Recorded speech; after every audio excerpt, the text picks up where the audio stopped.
Hello everyone, কেমন আছেন সবাই? আমি অনুপ্রভা চলে এসেছি আজকে আরও একটি নিউ ব্লগ নিয়ে। তো প্রথমে আমি সকালে প্রতিদিনের মতো আমি আমার কাজটা করে নিচ্ছি। আজকে ঘুম থেকে উঠতে একদমই লেট হয়ে গিয়েছে। তো প্রতিদিন এত বেশি বৃষ্টি পড়ছে, আসলে মানে কি কখন যে সময়টা চলে যাচ্ছে একদমই বোঝা যায় না।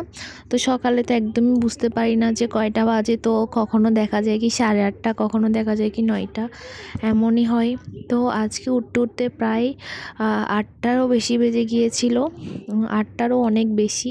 তো আমি প্রথমে উঠে একটু বিছনাটা গুছিয়ে নিচ্ছি প্রথমে। তো আজকে মনে হয় আমি 8:30টার কাছাকাছি টাইমে উঠে গিয়েছি।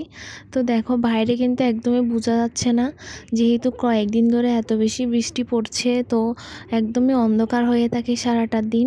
তো অনেক সময় ভালো লাগে বৃষ্টিটা, অনেক সময় ভালো লাগে না।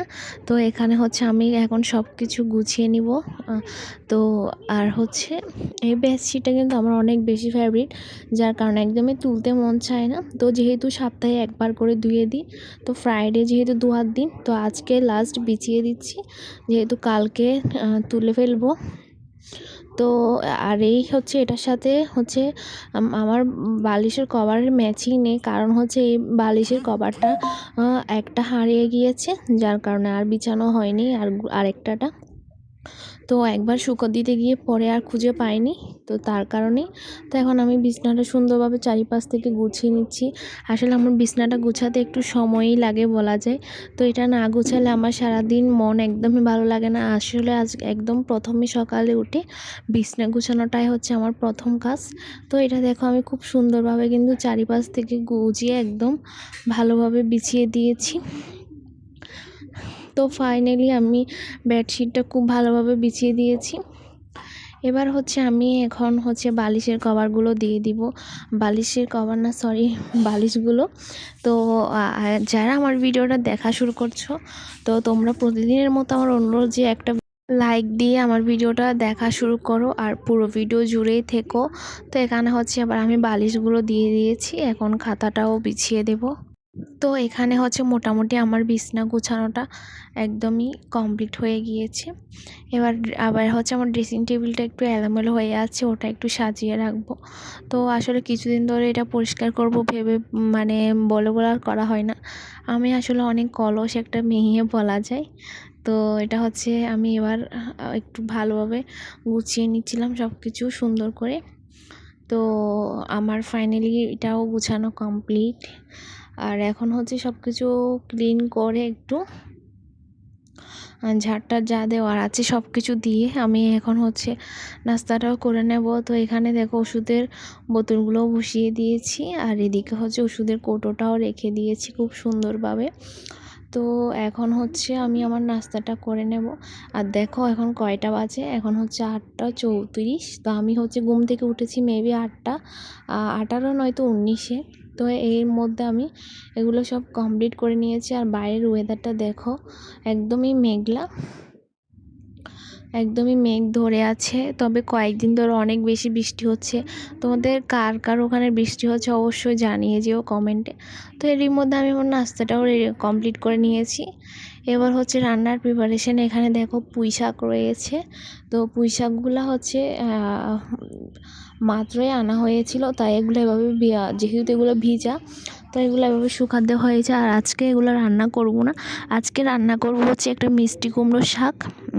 অবশ্যই তোমাদের সাথে সেটা শেয়ার করব। পুঁই শাকগুলো এভাবে রেখে দেবো। আর পুঁই শাকগুলো কিন্তু বেশিরভাগ আমার কাছে মজা লাগে কিন্তু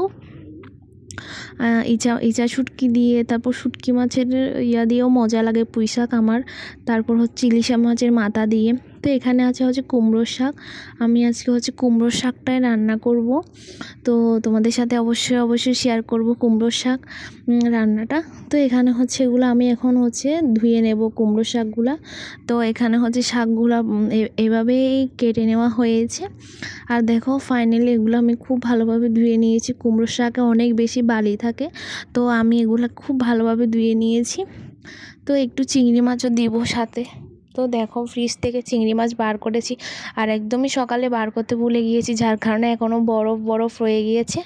তো ওটা অবশ্যই একটু পরেই গলে যাবে। তো এখানে দেখো চিংড়ি মাছগুলো দিয়ে দিয়েছি। এখন হচ্ছে পরিমাণ মতো লবণ দিয়ে দিয়েছি। তো শাকের সাথে আসলে লবণটা পরিমাণ মতো দিয়ে দিতে পারলে ভালো, নাহলে পরে কিন্তু একদমই খেতে ভালো লাগে না, বা পরে দিলে আর মজাই লাগে না। তো এখানে হচ্ছে হলুদের গুঁড়োও দিয়ে দিলাম, দিয়ে এখন হচ্ছে একটু ভাজা ভাজা করে নেব চিংড়ি মাছগুলো। আর হচ্ছে চিংড়ি মাছগুলো দেখো প্রায় বরফ একদমই ছেড়ে গিয়েছে খুব সুন্দরভাবে। তো চিংড়ি মাছ বেশি দিনই অল্প দিয়েছি, যেহেতু আলু দিব অল্প করে।